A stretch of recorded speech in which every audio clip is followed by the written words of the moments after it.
নমস্কার বন্ধুরা, সবাই আশা করি ভালোই আছো। ভূতভীষণ পরিবারের সকলকে অনেক ধন্যবাদ আমাদের চ্যানেলের সাবস্ক্রাইবার সংখ্যা 500 পার করার জন্য। শ্রোতা বন্ধুরা, তোমরা যারা আমাদের চ্যানেলের ঘটনাগুলো শুনছো, তোমাদের কাছে অনুরোধ থাকলো আজকের ঘটনাটি শেষ পর্যন্ত শোনার জন্য। আজকের যে ঘটনাটা তোমাদের শোনাবো সেটি আমাদের চ্যানেলে আগে আপলোড করা ভূতের বিয়েবাড়ি যে ঘটনাটি তোমরা শুনেছ তারই গল্প প্রেরক বা ঘটনা প্রেরক আশুতোষ বাবুর পাঠানো, যেটি এখনো পর্যন্ত আমাদের চ্যানেলে সব থেকে বেশি সংখ্যক শ্রোতা শুনেছ। ভূতের বিয়েবাড়ির মতোই আজকের ঘটনাটিও অত্যন্ত রোমাঞ্চকর বলে আমার মনে হয়েছে। তো বন্ধুরা, স্কিপ না করে ঘটনাটি শুরু থেকে শেষ পর্যন্ত তোমরা শোনো। ঘটনা পাঠে রয়েছি আমি শুভ। চলো ভূতভীষণ চ্যানেলের 18 নম্বর এপিসোডের ভয়ঙ্কর ও রোমহর্ষক ঘটনাটি শুনে নিই। আশুতোষবাবু যেভাবে আমাদের ঘটনাটি লিখে পাঠিয়েছেন সেভাবেই তোমাদের পড়ে শোনাচ্ছি। শুভ, তোমাকে অনেক ধন্যবাদ আমার পাঠানো ঘটনাটি তোমাদের চ্যানেলে পড়ে শোনানোর জন্য। আমি অনেক খুশি হয়েছি এটা দেখে যে আমার পাঠানো ঘটনাটি অধিক সংখ্যক মানুষের মধ্যে সাড়া জাগিয়েছে। আজকে আমার জানা আরও কয়েকটা ঘটনার কথা তোমাদের জানাতে লিখে পাঠালাম। যদি ঘটনাগুলি তোমাদের ভালো লাগে অবশ্যই চ্যানেলে পড়ে শুনিও। আজকের ঘটনাটি যেটা লিখে পাঠালাম সেটা আমি মানিকগঞ্জে একবার গিয়ে শুনেছিলাম। যার সাথে ঘটনাটি ঘটেছিল সে এখন পশ্চিমবঙ্গের উত্তর দিনাজপুরের বাসিন্দা। যে সময় ঘটনাটি তার সাথে ঘটে সে সময় সে আমাদের বাংলাদেশের মানিকগঞ্জের পাড়া গ্রামে এক বাড়িতে যাবতীয় কাজের জন্য থাকত। সেই বাড়িতে সে ছাড়াও আরও 4-5 জন লোক কাজ করত, যারা ওই বাড়িতেই থাকত। ঘটনাটি যার সাথে ঘটে তার নিজের মুখ থেকেই এই ঘটনাগুলি আমি শুনেছিলাম। ঘটনাটি ঘটে এই ছেলেটি যার নাম ছিল বান্টি তার সাথে। ছেলেটির বাড়ি তার মালিকের বাড়ির পাশের গ্রামে। সারাদিন কাজের পর অন্যান্য কর্মচারীরা মালিকের বাড়িতে রাত্রিতে থাকলেও বান্টি রাতে নিজের বাড়ি চলে যেত। আবার পরদিন ভোরে সকলের ঘুম ভাঙার আগে সেই বাড়িতে এসে সবাইকে ডেকে তুলত।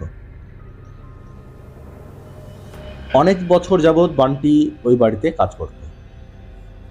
একদিন রাতে মালিকের বাড়িতে খাওয়া দাওয়া করে ওই বাড়ির সবাই শুয়ে পড়লে বান্টি নিজের বাড়ি যেতে হয়।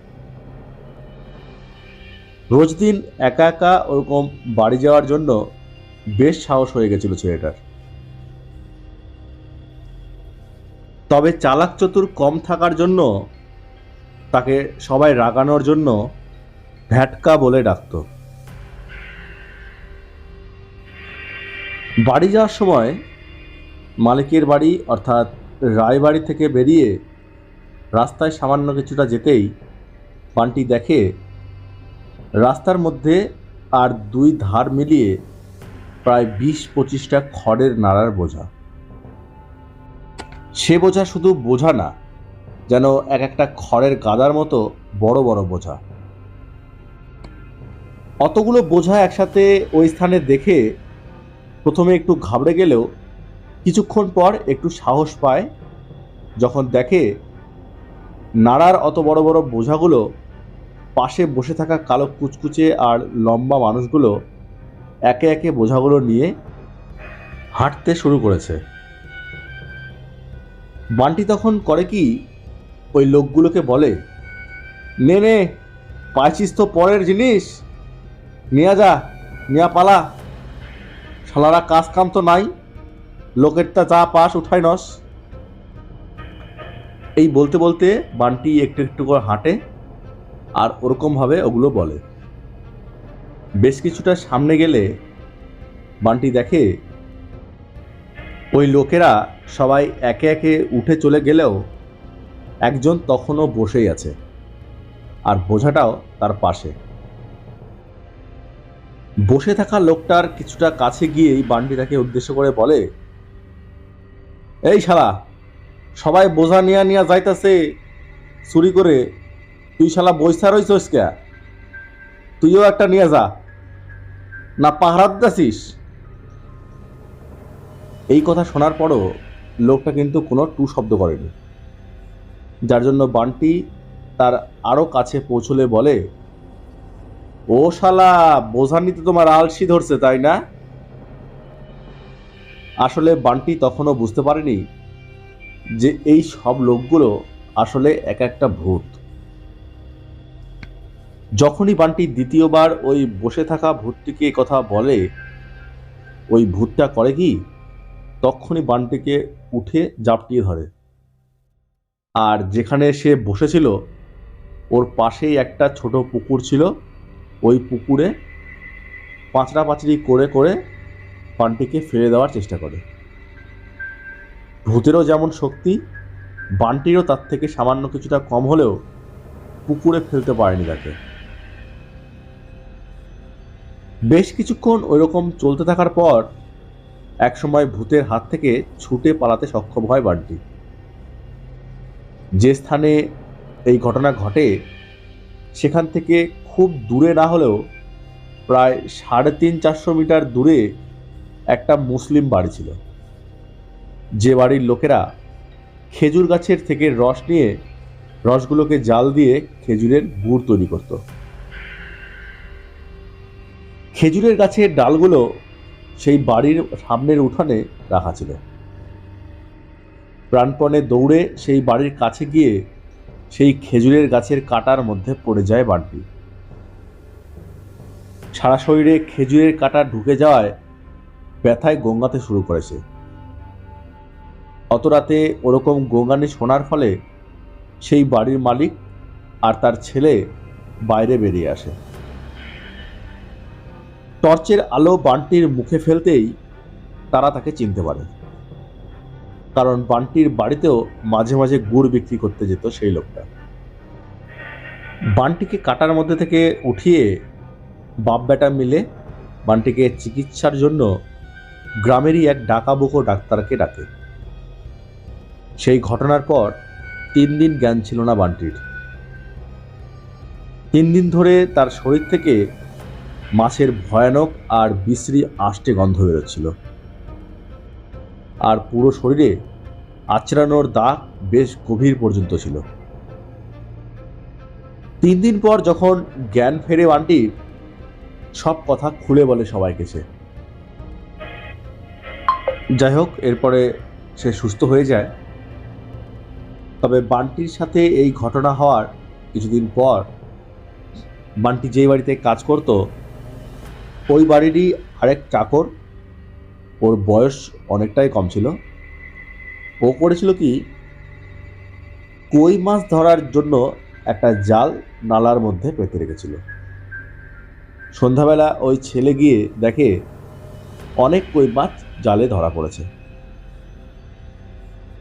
সেই কই মাছ আর জাল গুছিয়ে বাড়ি আনার পর মালিকের ছেলে সেই ছেলেটিকে বলে, অনেক তো মাছ পড়েছে রে, শেষ রাতের দিকে আবার একবার জাল উজাল দিয়ে আসবো, হ্যাঁ, ডাকলে উঠিস কিন্তু। কথা মতো রাতে বাড়ির আর কিছু কাজের পরে খাওয়া দাওয়া করে শুয়ে পড়ে সবাই। মাঝরাত থাকতে মালিকের ছেলের রূপ ধরে এক ভূত তাকে গিয়ে ডাকে ওঠার জন্য। দুজনে মাছ ধরতে যাবে এই বলে। সন্ধ্যায় কথা বলা ছিল, যার জন্য অল্প কিছুক্ষণের মধ্যেই ছেলেটির ঘুম ভেঙে যায়।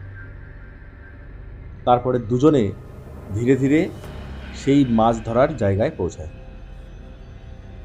ছেলেটি জাল ফেলছিল, ঠিক তখনই আচমকা মালিকের ছেলের রূপে থাকা এক ভূত সেই চাকর ছেলেটির মাথা কাদার মধ্যে ঠেসে ধরে। যেমনটা তোমার চ্যানেলের লাস্ট এপিসোডে সুবোধ রায়ের পাঠানো ঘটনার মধ্যে স্বপন রায়ের সাথে ঘটেছিল, ঠিক তেমনই। তবে কোনো মতে সেখান থেকে পালাতে পেরেছিল ছেলেটা। মালিকের বাড়ির কাছে পর্যন্ত দৌড়ে আসার পর একটা পাথরে হোঁচট খেয়ে ছিটকে পড়ে ছেলেটা। ততক্ষণে বাড়ির আরও চাকর বাকরেরা সেই ছেলেটিকে বিছানায় না দেখে খুঁজতে বেরোচ্ছিল। সবাই ছেলেটিকে ওই অবস্থায় দেখে তাকে ধরে উঠিয়ে বাইরে বাড়ির বারান্দার মধ্যে বসিয়ে জল টল খাওয়ায়, চোখ মুখে জল দেয়। চাকরদের মধ্যে একজন বাড়ির আর সবাইকে ডেকে আনে। মালিকের ছেলেও আসে। তাকে দেখা মাত্র ছেলেটি আবার শিউরে ওঠে। সবাই এই ঘটনার রহস্য জানতে চাইলে ছেলেটি বলে মালিকের ছেলের মতো কেউ তাকে ডেকে নিয়ে গেছিল আর ওরকমভাবে কাদাতে পুঁততে নিয়েছিল। এটুকু বলার পর ছেলেটা এমনভাবে অজ্ঞান হয়ে মাটিতে পড়ে যায় যে অনেক জল আর পাখা হাওয়া করার পরেও তার জ্ঞান আসে না। 2 দিন পর তার জ্ঞান আসে, তবে তাকে আর বাঁচানো যায়নি। ঘণ্টাখানেক জ্ঞান থাকার পর ছেলেটা মারা যায়। আমার জানা এই দুটি ঘটনা তোমাদের লিখে পাঠালাম। যদি পছন্দ হয় চ্যানেলে পড়ে শুনিও। আর তোমাদের পাঠানো স্মারকটি আমার খুবই ভালো লেগেছে। জীবনে এই প্রথমবার এরকম একটা গিফট পাওয়ার পর কিছুটা আবেগপ্রবণ হয়ে পড়েছিলাম। যাই হোক, তোমাদের চ্যানেল আগামী দিনে আরও ভালো জায়গায় পৌঁছাক এই কামনা করি। সময় সুযোগ পেলে আরও কোনো ঘটনা লিখে পাঠাবো। তোমরা সবাই ভালো থেকো, সুস্থ থেকো। আজকের মতো এটুকুই। তো বন্ধুরা, এই ছিল আশুতোষ বাবুর পাঠানো রোমাঞ্চকর দুটি ঘটনা। ঘটনাটি তোমাদের কেমন লাগলো কমেন্ট বক্সে কমেন্ট করে জানিও। ভালো লাগলে অবশ্যই লাইক করে দিও। যারা চ্যানেলটি সাবস্ক্রাইব করোনি, ঘটনাটি শুনলে তোমরা চ্যানেলটা সাবস্ক্রাইব করে আমাদের ভূত ভীষণ পরিবারে জুড়ে যাও। আরও রোমাঞ্চকর ঘটনা তোমাদের পড়ে শোনাবো। আর তোমরা চ্যানেলের লিঙ্কটা তোমাদের পরিচিত সকলকে শেয়ার করে দাও, যাতে করে তারা আমাদের ঘটনাগুলো শুনতে পারে। পরিশেষে আশুতোষবাবু, আপনাকে অনেক ধন্যবাদ আমাদের চ্যানেলে ঘটনা লিখে পাঠানোর জন্য। আমরা চাইব আগামী দিনে আপনি আমাদের চ্যানেলে আরও কোনো রোমহর্ষক এরকম কাহিনী লিখে পাঠাবেন। আমরা সেই অপেক্ষায় থাকব। আর বন্ধুরা, তোমরা যারা শুনলে ঘটনাটা, যদি তোমাদেরও কারোর সাথে এরকম ঘটনা ঘটে থাকে বা তোমরা শুনে থাকো এরকম ঘটনা, আমাদের চ্যানেলে অবশ্যই লিখে পাঠিও। তোমাদের সেই সব ঘটনাগুলো আমরা আমাদের চ্যানেলে প্রত্যেক শনিবার ও মঙ্গলবারে পড়ে শোনাবো। আর তোমাদের পাঠানো ঘটনার জন্য আমরা আমাদের চ্যানেলের তরফ থেকে তোমাদের স্পেশাল গিফট পাঠিয়ে দেব। তো আজকের মতো এটুকুই। ফিরে আসবো আগামী মঙ্গলবার আবারও একটি রোমাঞ্চকর ঘটনা নিয়ে। ততক্ষণ পর্যন্ত সবাই ভালো থেকো, সুস্থ থেকো। শুভরাত্রি।